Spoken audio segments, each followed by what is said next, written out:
Muito bem, queridos filhos e filhas da igreja. A primeira parte do evangelho de hoje nos recorda um fato deveras dramático ocorrido com o povo de Israel durante a sua travessia no deserto. Os que têm boa memória deverão se lembrar que no primeiro domingo da quaresma, o Padre, movido pelo Espírito, vos dizia, lá no primeiro domingo da quaresma: se quiserdes chegar à terra prometida, aprenda a administrar os teus desertos. Não existe terra prometida sem passar pelo deserto. A terra prometida significa aqui, em primeiro lugar, o paraíso, a vida eterna, o céu, e é verdade? Mas a terra prometida também significa aquele sonho que Deus plantou no teu coração e que Ele quer levar a cabo, Ele quer levar a termo, isto é, Ele quer realizar.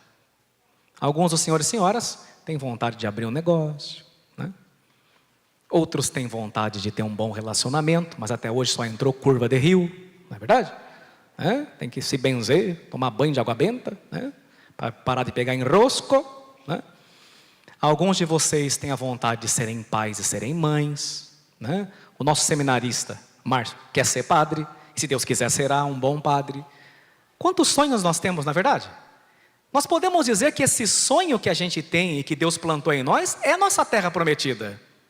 Agora, a nossa avó já dizia, e você deve se lembrar: as coisas boas, perenes e importantes, caem do céu de mão beijada, sim ou não?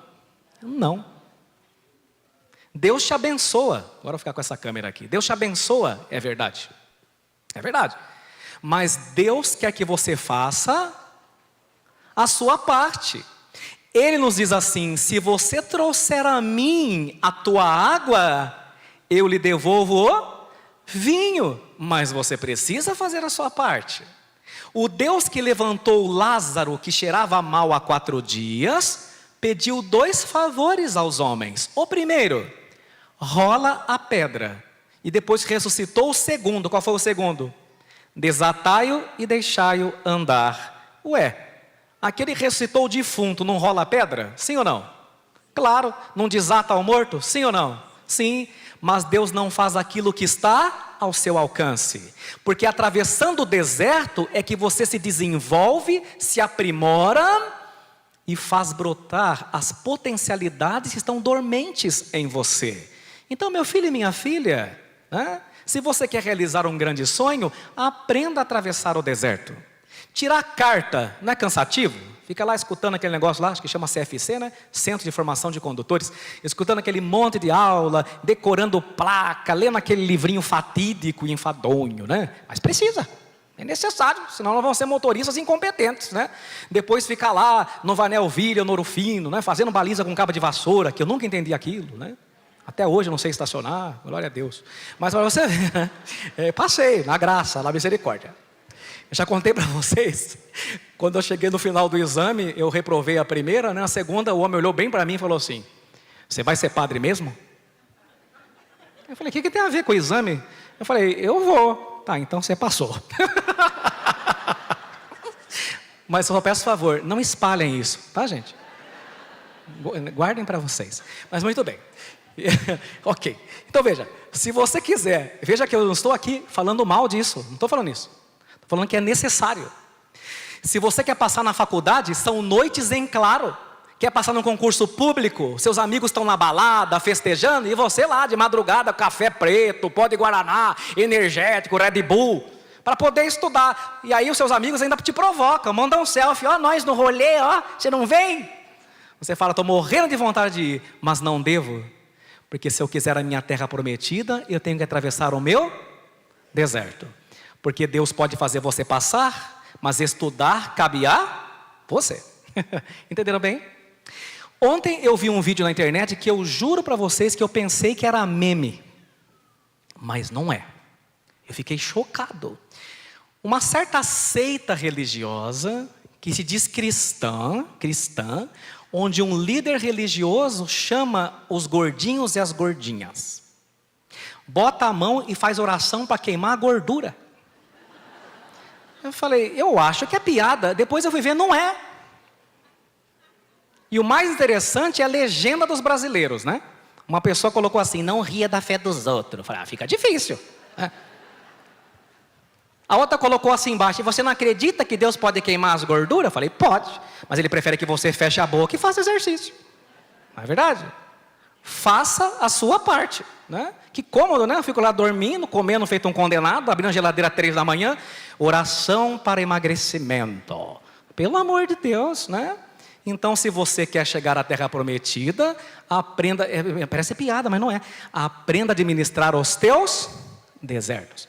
Quem aqui já enfrentou um deserto na vida? Levanta o pé, levanta a mão. É isso mesmo. Por isso que a gente canta lá, Mateus, em Ré maior. Você entendeu por que eu pedi esse hino hoje? O povo de Deus, como que é mesmo? No deserto andava. E aí? Mas à sua frente, quem? Quem é esse alguém? Deus. Você pode continuar aí, Mateus, no teclado? Você pode enfrentar os teus desertos, mas quem vai à sua frente? E por isso você não precisa ter medo. Amém? Amém. Maravilha, maravilha. Continua aí, Mateus, continua aí, meu filho. Muito bom. A viagem pelo deserto era muito árdua, havia escassez de alimento e de água, o calor era insuportável. Você que está aqui sofrendo calor, se abanando, está difícil? No deserto era muito mais, bem mais. E mesmo assim o povo estava lá, cantando e louvando, como você está aqui hoje, ó. A gente está assim, ó, também sou teu povo, né? Glória a Deus, glória a Deus. Está fazendo um sacrifício de amor por Deus e Deus vai te recompensar, amém? Amém. Agora, como se não bastasse o calor insuportável, chegou um momento em que veio mais uma dificuldade. Serpentes venenosas, pelo amor de Deus, complicou. Já está calor, está difícil, não tem comida, não tem água. Agora veio o quê? Cobra, para tudo quanto é lado. A pessoa entrava na barraca, a cobra entrava embaixo. E, meu Deus, e picava, com veneno mortal. Milhares de pessoas morreram, está no livro de Êxodo. E aí Moisés, que intercedia pelo povo, falou, Senhor do céu, recorreu a Deus, pelo amor de Deus, faz alguma coisa. E Deus falou, mas é por causa da infidelidade que eles estão levando mordida aí. É o pecado que está matando vocês, não sou eu. Aí Deus falou assim para Moisés, vamos ver quem lembra. Deus mandou Moisés fazer o quê? Uma serpente, de quê? De bronze, e mandou colocar em cima de uma haste ou de um poste. Olha que interessante. Todo aquele que olhava para a serpente e era picado pela cobra, estou morrendo, olhava para a serpente, o que acontecia? Era curado do veneno mortal. Este fato chegou a ser desconcertante, mesmo para o povo de Israel. Porque também quem tem boa memória deverá se lembrar que na primeira leitura da semana passada, Deus proibiu expressamente de se fazer escultura ou imagem de qualquer criatura ou ser que estivesse no céu, no mar ou na terra. Deus proibiu. Agora, o mesmo Deus que proibiu de fazer escultura de bicho que tem ou ser no céu, na terra e no mar, mandou fazer uma imagem de uma serpente. E por que Deus fez isso? Claro, para salvar o seu povo, é verdade, mas por que Deus proibiu que se fizesse escultura e imagem alguns capítulos antes? Porque o povo caía na superstição e na idolatria. E Deus abomina gente supersticiosa. Deus abomina gente idolátrica. Agora, não parece que Deus se contradisse? Não pode fazer escultura e imagem. Agora no outro capítulo, faça uma serpente de bronze. Não, é que as pessoas não entendem. Veja bem, olha que interessante. A idolatria consiste, na verdade, em colocar a nossa confiança em qualquer coisa ou ser que não seja Deus. Idolatria significa infidelidade à aliança de Deus.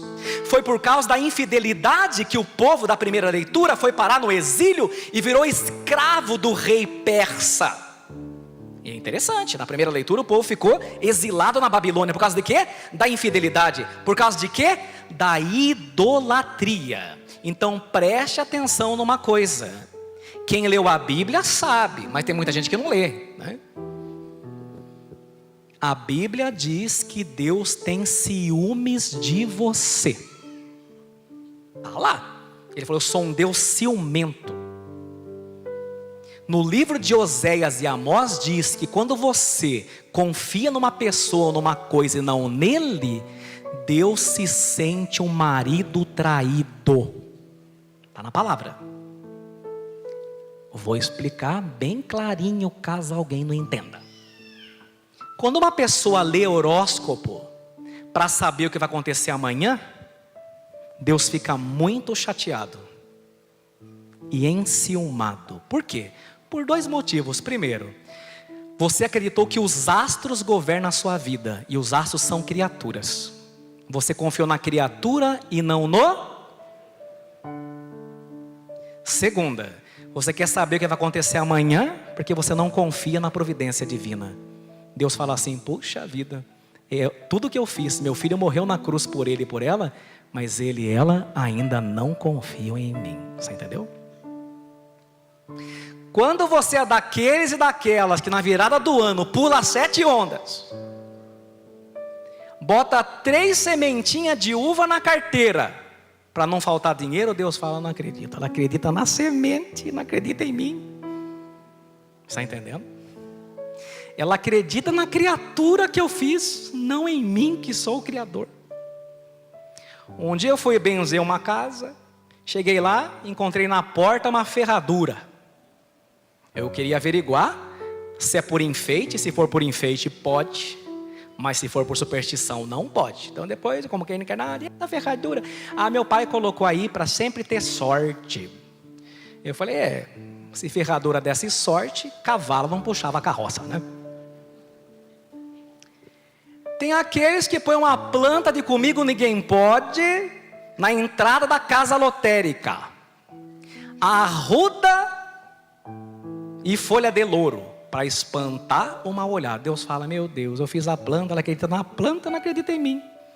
Deus se sente marido traído, porque você acaba sendo infiel à aliança que Ele fez com você.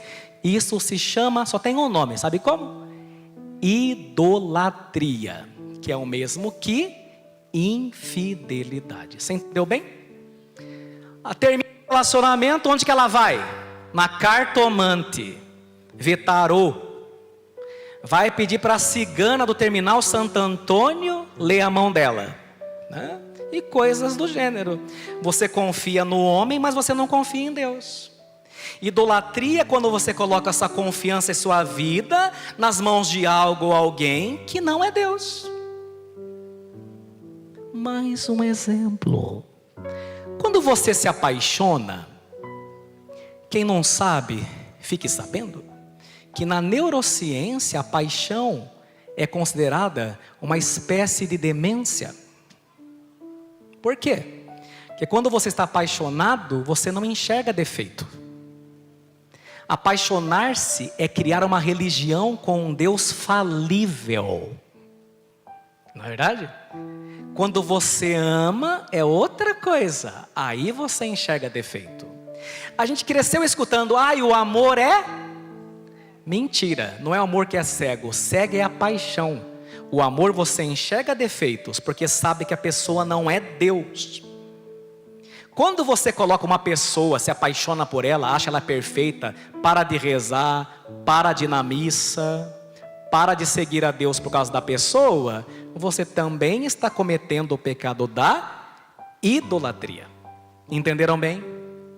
Mas o episódio da serpente de bronze foi tão complicado para o povo de Israel, gente, que os rabinos tiveram que explicar esse episódio, para o povo não cair na superstição e na idolatria.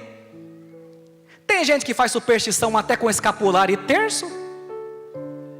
Adianta eu botar um escapulário e viver no adultério? Claro que não, vou para o inferno de escapulário e tudo. É lógico, não me converti. A gente fala assim: padre, abençoa o terço para eu pôr no retrovisor do meu carro, para proteger meu carro contra a batida. Eu abençoo, a pessoa anda a 180. Me ajude a te ajudar, não é verdade? Isso é superstição e idolatria. Então tem muito idólatra por aí. E aí então os rabinos explicaram no livro de sabedoria, capítulo 16, versículo 7. Lá fala assim, olha que bonito, uma explicação para o povo não ser supersticioso. Falou assim: e quem voltava o seu olhar para a serpente era salvo, não em vista do objeto que olhava, mas por vós, Senhor, que sois o Salvador de todos. Olha que bonito, né? Mas milênios depois, não é disso que nos acusam os protestantes e aqueles que não conhecem a fé católica de 2024 anos, quando com ironia olham para nós e dizem assim para você: mas você acredita mesmo que essa imagem vai te salvar? E outros dizem: você acha que essa imagem de pedra, madeira ou gesso está realmente escutando você? E o bom católico responde, igualzinho sabedoria 16:7. E quem se voltava para a imagem era salvo, não em vista do objeto que olhava, mas por vós, Senhor, que sois o Salvador de todos. O bom católico responde assim: não é para a imagem que estamos rezando, não é com ela que estamos falando, mas com quem a imagem representa. Tem católico desinformado ainda, é verdade, que fez uma catequese péssima, né? Mas um católico nível médio, um católico mediano, ele tem maturidade para saber que nós olhamos aqui para essa cruz belíssima, uma das mais belas, por sinal, que já vi, né? Parabéns ao artista, e essa cruz foi abençoada. Ele sabe que a cruz, o Jesus da cruz não vai falar com ele, não é verdade? Ele sabe que o Jesus ali da cruz não é o corpo de Cristo, ele sabe. Mas ele é tão inteligente que ele também sabe que olhando para essa cruz benta e contemplando a ela, eu sou reportado para aquele que ela representa e sou transportado para o Calvário. Eu me sinto no Gólgota olhando para ela, porque a minha imaginação me trai, meu pensamento tem dificuldade de foco. Tem gente que está aqui na missa com a cabeça lá fora, tem uns que estão até dormindo, né? Não sei o que veio fazer na igreja. Então você veja bem, o nosso pensamento vai lá em Nárnia. Então as imagens ajudam a gente a, volta para a terra, agora volta o coração para o céu. Por que vocês acham que num dado momento o padre interrompe a missa e dá um berro? Corações ao alto. Nosso Ixi, não. Corações ao alto. Nosso coração está em Deus. Para os que dormiram, o coração ficou na pizza, no almoço e na costela. Entendeu? Porque a gente se desconcentra o tempo todo. Hoje eu falei lá para umas pessoas na entrada da igreja: quase nunca a gente está onde a gente está, que a gente está sempre num lugar querendo estar em outro. Esse que é o nosso problema, mas tudo bem, Deus que acuda, não é verdade? Então as imagens, elas nos reportam para o além. Portanto, Deus não proibiu ídolos. Aliás, Deus proibiu ídolos, mas Deus não proibiu as imagens sacras. Aliás, Ele mesmo mandou fazer algumas. A primeira nós já vimos hoje. Qual foi a imagem que Ele mandou fazer? Uma serpente de bronze. Mas Deus também mandou fazer mais 2 imagens no Antigo Testamento. A turma lá debaixo da comunicação, será que tem a imagem que eu pedi? Não sei se conseguem pôr aí. Vocês que estão aí na edição aí embaixo, ótimo. Como chama isso daqui? Arca do quê? Da aliança. Arca da aliança. Tem católico, desculpe falar, velho de igreja que não sabe. Velho de igreja que não sabe. A arca da aliança no Antigo Testamento representava o quê? A presença de Deus, era a aliança, correto? A arca tem uma tampa, tá vendo essa tampa? Essa tampa chama-se propiciatório, porque aqui que o sangue era derramado. Então o propiciatório é um nome chique para tampa. Dentro da arca estava o quê? As tábuas da lei, o maná e o cajado de Moisés. Tudo bem até aqui? Por que a arca tem esses umbrais aqui? Por quê? Para fazer o quê? Para pôr no ombro, para carregar. Porque eles faziam o que com a arca? Procissão. A gente também não tem andor? Mesma coisa. Quem que mandou fazer a arca? Deus. Tudo bem até aqui? Quem são esses dois seres em cima da arca? Querubins, que são um tipo de anjo. Quem mandou fazer os querubins? Deus. Mas ele não proibiu de fazer a imagem? Deus não proíbe as imagens. Deus proíbe os ídolos. Tem gente que não tem nenhuma imagem em casa, mas idolatra o dinheiro, o corpo, o shape, o corpo perfeito, o sexo, a bebida, a namorada, o namorado, dentre tantas outras coisas que acabaram sutilmente roubando o lugar de Deus. E isso se chama idolatria, porque você se tornou escravo e foi para o exílio quando Deus deixou de reinar no teu coração. Amém? Agora, o texto fica mais claro quando quem explica agora é o próprio Jesus Cristo. Por isso, pegue o seu evangelho. Veja aí, logo no comecinho, no versículo 14, você vai ver aí, Jesus Cristo explicando a serpente de bronze. Então vamos lá, olha. Naquele tempo disse Jesus a Nicodemos. Agora vai vocês e a Leteia.